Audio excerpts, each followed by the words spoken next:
स्तरीय सदस्यों की बैठक में विभिन्न योजनाओं व सुविधाओं की हुई समीक्षा।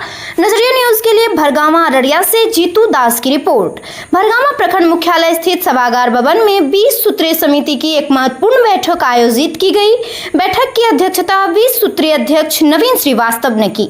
इस दौरान विभिन्न विभागों के पदाधिकारियों ने सरकार द्वारा चलाए जा रहे कल्याणकारी योजनाओं की प्रगति रिपोर्ट प्रस्तुत की।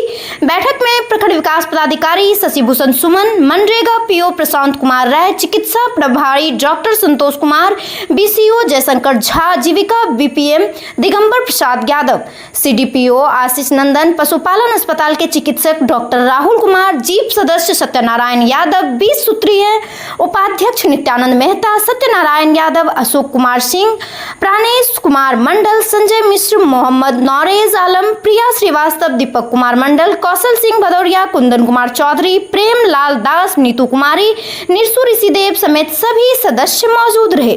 स्वास्थ्य सेवाओं की जानकारी। बैठक में चिकित्सा प्रभारी डॉक्टर संतोष कुमार ने बताया कि अस्पताल में आयुष्मान कार्ड का निर्माण नियमित रूप से किया जा रहा है। ओपीडी की सुविधा प्रतिदिन उपलब्ध है, साथ ही एक्सरे, डॉग बाइट व स्नेक बाइट की वैक्सीन की व्यवस्था है। उन्होंने कहा कि आंखों की जांच और विकलांगता जांच शिविर भी लगातार लगाए जा रहे हैं ताकि आम लोगों को सुविधा मिल सके।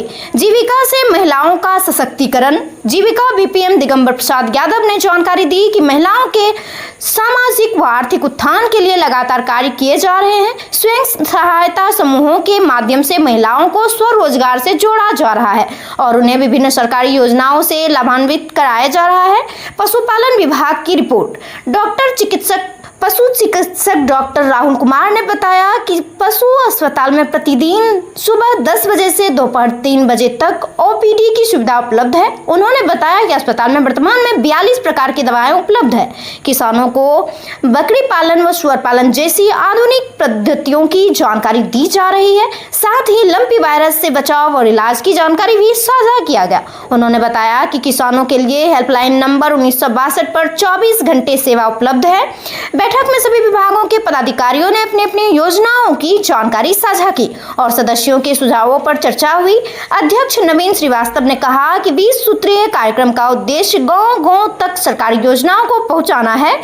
उन्होंने अधिकारियों को निर्देश दिया कि योजनाओं के क्रियान्वयन में किसी भी प्रकार की लापरवाही बर्दाश्त नहीं की जाएगी। 1962 टोल फ्री नंबर है। वैसे पशुपालक जिनका पशु बीमार है और घरों पर निःशुल्क के लिए 1962 टोल फ्री नंबर है। 1962 टोल फ्री नंबर, ये पशु का एम्बुलेंस है। 7 महत्वाकांक्षी योजना जो है चल रहा है, 7 महत्वाकांक्षी योजना मुख्यमंत्री सरकार, उसमें से एक यह भी है पशुओं का घर घर निःशुल्क इलाज। तो उसी के तहत हम लोग का एम्बू चल रहा है और उसका टोल फ्री नंबर 1962 है और उसमें जो है दवा ववा भी सारा उपलब्ध है। और अगर आप कॉल करते हैं तो थोड़ा धैर्य रखना है। इसका कॉल सेंटर पटना है, तो लगता है थोड़ा सा धीरे से लगता है, 2-4 मिनट गंभीर रूप से उसको कॉल लगाते रहना है। विशेष परिस्थिति में अगर कॉल नहीं लगता है तो आप हमारा भी नंबर रख लीजिए। हम उसका जो पाराभेट का जो स्टाफ है हम उसको फ़ोन कर देंगे तो वो भी कवर करेगा। आप अपना भी नंबर लिखवा। जी सर, मेरा फ़ोन नंबर है 930-489-0493। सरकारी सेवक है, हम लोग लोक सेवक है और आने वाले समय में हम लोगों का जो है विधानसभा चुनाव है, इसलिए अभी कम से कम यह 2 महीना में सरकार की जो भी लाभकारी योजना है वह धरातल पर पहुंचे और आम लोगों को उसका लाभ मिले और लोगों को यह दिखे, आम लोगों को यह दिखे कि नहीं सरकार का काम सही चल रहा है। यही हम लोगों को ध्यान देना है, बस इतना ही ध्यान, कम से कम 2 महीना। अरे आप उनका हम लोग यहाँ से उसका चेक करवाते हैं। मोतियाबिंद का यहाँ से चेक करवा के उसको हम लोग रेफ़र करते हैं अररिया में। अररिया में वहाँ हमारे सर्जन अवेलेबल है, वो फ्री में वो क्या करते हैं उसका ऑपरेशन करके फिर एम्बुलेंस से ले जाना और एम्बुलेंस फिर यहाँ लाना है। दूसरी बात है कि अभी जो है ना आँख में किसी को परेशानी है तो वो चश्मा फ्री में दिया जा रहा है। आइए आप लोग ओपीडी चलता है 8 से 2 चलता है मेरे यहाँ ओपीडी। पुर्जा कटाइए, ऑप्थेल्मिक असिस्टेंट है, अपना पावर चेक करवाइए। और पावर चेक करवा के वो ऑनलाइन करेगा, ऑनलाइन करके हम लोग स्टेट भेजते हैं, जहाँ हम लोग को भेजना है वहाँ भेज के वहाँ से फिर 1 सप्ताह 15 दिन के अंदर चश्मा आपका पावर के साथ फ्री ऑफ कॉस्ट में, कोई इसमें आपको खर्च नहीं है, वो आपको आएगा, फिर हम लोग कॉल करेंगे, फिर हम भेजेंगे, आपको मिल जाएगा। डेली चलता है? हाँ, ये डेली, ये रूटीन मेरा पर डे चल रहा है। ओपीडी में जी, ओपीडी के साथ 8-2 ये मेरा पर डे हो रहा है। तो इसी बात अभी क्या हुआ, 1 सप्ताह पहले ECG लॉन्च हुआ, जो कि बहुत मतलब अच्छी चीज़ सुविधा हुई है। इस लेवल पर ECG हम लोग सोचे नहीं थे। तो ECG की सुविधा भी उपलब्ध है हमारे यहाँ। आप ओपीडी समय में और इमरजेंसी में भी, रात्रि सेवा में थोड़ा सा परेशानी हो रहा है जी। नहीं, ECG सिपाही अभी इसी सुविधा हम लोग दे रहे हैं। तो अभी ओपीडी इमरजेंसी में ECG आप लोग करवा सकते हैं आके वहाँ पर। और एक्सरे एज यूजुअल जो है वो एक्सरे PPT मोड मेरा चल रहा है। उसके बाद अभी रेबीज का वैक्सीन हमेशा रहता है, डॉग बाइट का हमेशा रहता है, उसके बाद स्नेक बाइट का वैक्सीन 24 आवर अवेलेबल रहता है। टीबी की दवा मुफ्त में दी जाती है, लिप्रोसी की दवा मुफ्त में दी जाती है। जो भी बच्चा का टीकाकरण है वो सारा कर रहे हैं हम लोग। और अभी नया क्या है कि हमको 44 HSC यहाँ से स्टेट से आया। 44 HSC मतलब सब हेल्थ सेंटर, जिसको हम लोग बोलते हैं छोटा हॉस्पिटल बोलते हैं, सब सेंटर हो गया, उप स्वास्थ्य केंद्र। तो कल हम लोग, हमारे पत्रकार साहब भी थे, यहाँ किए हैं, पेटपाल भी किए हैं। तो टोटल भरगवा में 44 है, जहाँ मेरा 44 में भी हम लोग 10/11 को उद्घाटन किए हैं। और ये हमको CSR 10 तारीख हम डेडलाइन लिए हैं, इस 10 तारीख हमको 44 का कर देना। वहाँ पर हमारी ANM रहेगी।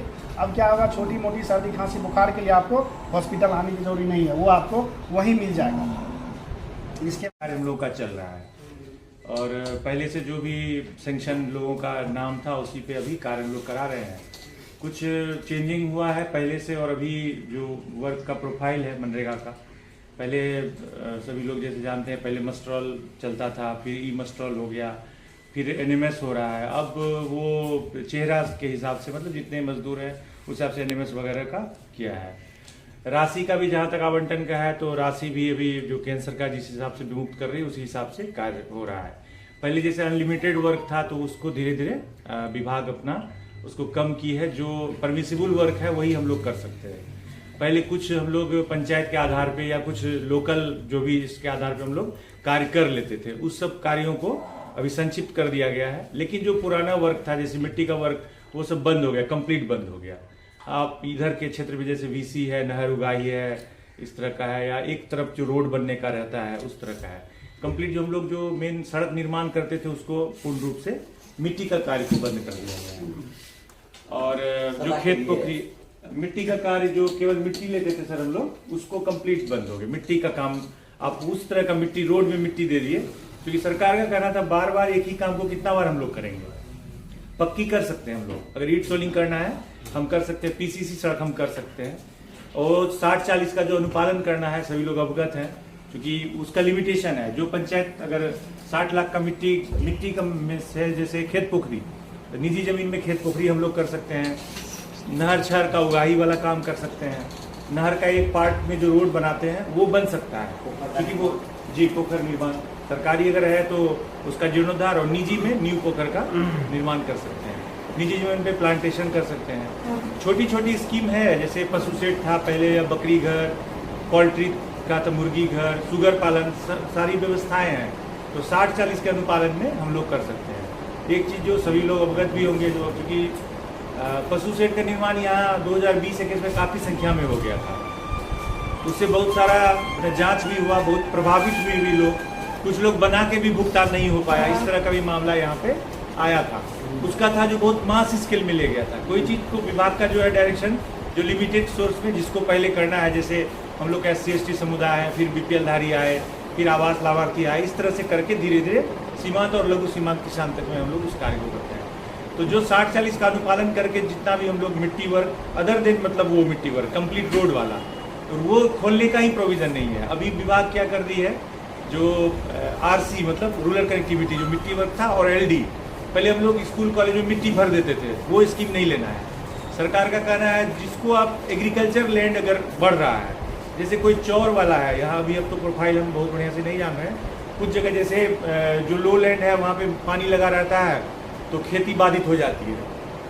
तो उसमें अगर निजी ज़मीन भी है लोगों का और सभी लोग मिल के जो उसको गहरा कर दे हम लोग, नाला कर दिए जो पानी शॉर्ट टाइम में वो निकल जाए, तो उस टाइप का वर्क, मिट्टी वर्क उस टाइप का कर सकते हैं। रोड में नहीं डाल सकते केवल मिट्टी, उसके लिए वही जो बताया, जो ईट सोलिंग पीसीसी है हम लोग का, या पेवर्स ब्लॉक है, इस तरह का कार्य कर सकते हैं। सिर्फ मिट्टी का वर्क हम लोग नहीं कर सकते हैं।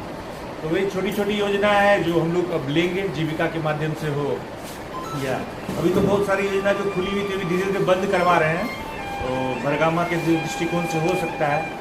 तो हम लोग भी 15 अक्टूबर से इस पर अच्छा से कार्य करने का प्रयास करेंगे। अभी तो जो भी वर्क है पुराना वो सब कंप्लीट हो जाता है। और एक बाध्यता कर दिया गया 20 का, आप लोग भी सुनते होंगे जो लोग जुड़े हुए होंगे, जो 20 का कैप लग जाता है। एट ए टाइम पंचायत 20 ही योजना खोल सकती है, वो बंद होगा फिर नई योजना हम लोग खोल सकते हैं। और वो पहले निजी में नहीं लागू होता था, प्लांटेशन और ये छोड़ के आवास, क्योंकि यहाँ पीएम आवास काफ़ी लोगों को मिला हुआ है। और उसमें वीडियो साहब को भी जानकारी है, हम लोग लगभग 1700 को पेमेंट दे रहे थे, 2655 लाभुक वंचित थे इससे। उसका जॉब कार्ड डिलीट हो गया था इसी कारण से। अभी हम लोग विभाग गए थे, 2-3 दिन पहले हम भी विभाग ही गए थे, तो टोटल हम लोग जॉब कार्ड रिज्यूम कर लिए। अब उसका हमको आधार और अकाउंट मिलेगा, तो जो आवास लाभार्थी छूटे हुए हैं, चूँकि 20,000 रुपये बहुत मायने रखता है, 90 दिन का मानव दिवस दे रहे हैं 255 के हिसाब से, लगभग 22,050 रुपया उसको मिलेगा मनरेगा के तहत। तो हम लोग उसमें से अभी 2300 स्कीम रिज्यूम कर लिए हैं। केवल 300 स्कीम वही रिज्यूम नहीं हुआ, जिसको डिलीट करने में एक ऑप्शन आ गया था, वो फेक जॉब कार्ड वो आ गया, या डुप्लीकेट जॉब कार्ड आ गया, तो वो केवल रिज्यूम नहीं हुआ है। अगर गवर्नमेंट उसको रिज्यूम करेगी तो फिर हम लोग उन लाभों को भी दे देंगे। तो ये हम लोग का एक बहुत बड़ा प्रयास सफल हुआ है। जो 2600 ऐसे लाभार्थी जिनको हम लोग 20,000 रुपया मनरेगा से ऐड कर सकते हैं, उसमें से 2300 लाभों को हम लोग रिज्यूम करें।